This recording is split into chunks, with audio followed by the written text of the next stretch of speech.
பக்கம் நம்ம கோஹான் உள்ள போனா பாத்தீங்களா, அப்படி உள்ள போனவன் நம்ம பெரியவர் இருக்காரு பாத்தீங்களா, அவரு நம்ம கோஹானோட தலையில கைய வைக்கிறாருங்க. வச்சவருக்கு பயங்கரமான ஷாக்கு. வாய்ப்பே இல்ல, நான் நினைச்சதை விட இவன் ரொம்பவே இவனுக்குள்ள மறைஞ்சிருக்கிற பவர் அதிகமா இருக்கு, எனக்கு தெரிஞ்சு இவன் மனுஷனாங்கிறதே எனக்கு சந்தேகமா இருக்குங்கிற மாதிரி நம்ம எல்டர் சொல்றாருங்க.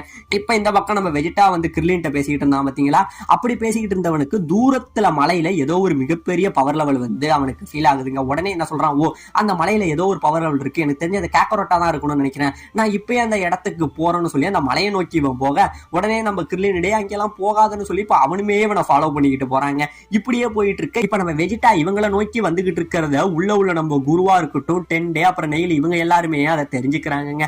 தெரிஞ்சுக்கிட்டு இருக்க இப்ப உடனே சீக்கிரம் குரு எனக்கு ஏதாச்சும் ஒண்ணு பண்ணுங்க, சீக்கிரம் என் பவரை கொண்டுகிட்டு வாங்க, எதா இருந்தாலும் சீக்கிரமா பண்ணுங்க அப்படிங்கிற மாதிரி நம்ம கோகான் சொல்ல, உடனே நம்ம வெஜிட்டா என்ன பண்றான், அந்த மலையில லேண்ட் ஆகிறான். இவன் லேண்ட் ஆக உடனே அந்த இடத்துக்குள்ள இருந்து நம்ம நெயில் மட்டும் ஃபர்ஸ்ட் வெளியில வராங்க.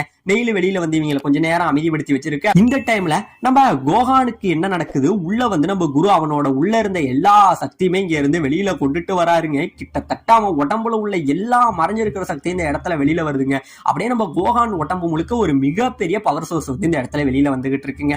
இப்ப இந்த பக்கம் வெஜிட்டா பயங்கரமா கத்துறான், ஆமா உள்ள இப்ப பவர் லெவல் ரொம்பவே அதிகமா இருக்கு, யாரோ உள்ள இருக்காங்கன்னு சொல்ல, இந்த பக்கம் நம்ம கிர்லினுக்கு பயங்கரமான ஹாப்பி, நான் நினைச்சது நடந்துருச்சு, கோகானுக்கு அவனோட எல்லா பவரும் கிடைச்சிடுச்சுடா அப்படிங்கிற மாதிரி சொல்லி